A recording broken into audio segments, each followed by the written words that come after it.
Fala galerinha, eu sou Emanuel Esteves e hoje estou trazendo para vocês aqui um exercício muito interessante para a gente trabalhar. Apesar de parecer algo um pouco comum e a gente já viu muito isso aqui em vários vídeos aqui no canal do YouTube, mas é muito interessante a gente sempre explorar isso. Nós vamos falar um pouco hoje sobre efeito tridimensional e quando a gente fala de efeito tridimensional, logo vem à cabeça um cubo ou uma esfera. E aqui eu comecei a trabalhar uma esfera justamente para a gente, durante esse processo, começar a discutir um pouco mais sobre isso.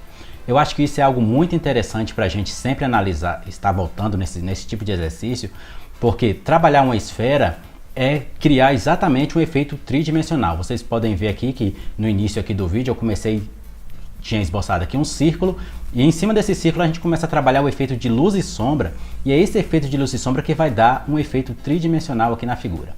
Se vocês observarem toda a representação em 3 dimensões, sempre trabalhamos muito, exploramos muito a questão da luz e da sombra. É isso que vai dar esse efeito tridimensional. E nada mais interessante para a gente representar isso de uma forma bem perceptível do que uma esfera. Geralmente, quando trabalhamos uma esfera, é interessante trabalhar sempre do escuro para o claro, como você está vendo aqui no vídeo. Essa é uma forma que você consegue um efeito, um degradê com mais facilidade. Porém, é possível também trabalhar o contrário, do claro para o escuro. Porém, é um pouco mais complicado de você fazer esse tipo de trabalho usando essa forma aí de trabalhar o sombreamento, né? O efeito de luz e sombra. Geralmente, esse efeito de trabalhar do claro para o escuro, é interessante você trabalhar isso quando você está trabalhando sobre uma folha que já tem uma tonalidade escura. Por exemplo, suponhamos que esse papel aqui fosse um papel com tom cinza escuro, então a gente poderia usar um lápis branco para começar a trabalhar a parte da luz e depois então a gente explorar a sombra.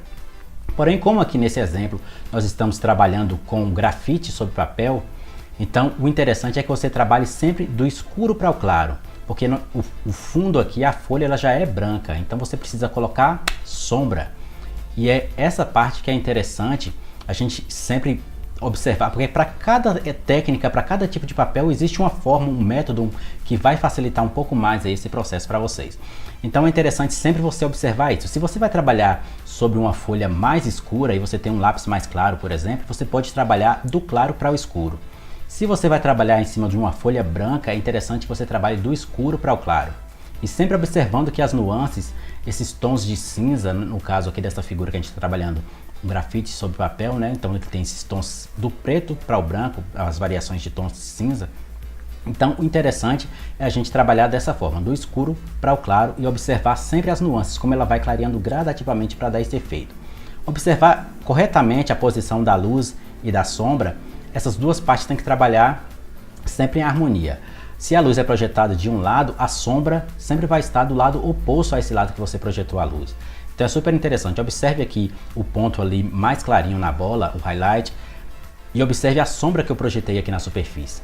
Como vocês podem observar, elas estão exatamente em harmonia aqui. A gente percebe a direção de onde está partindo a iluminação.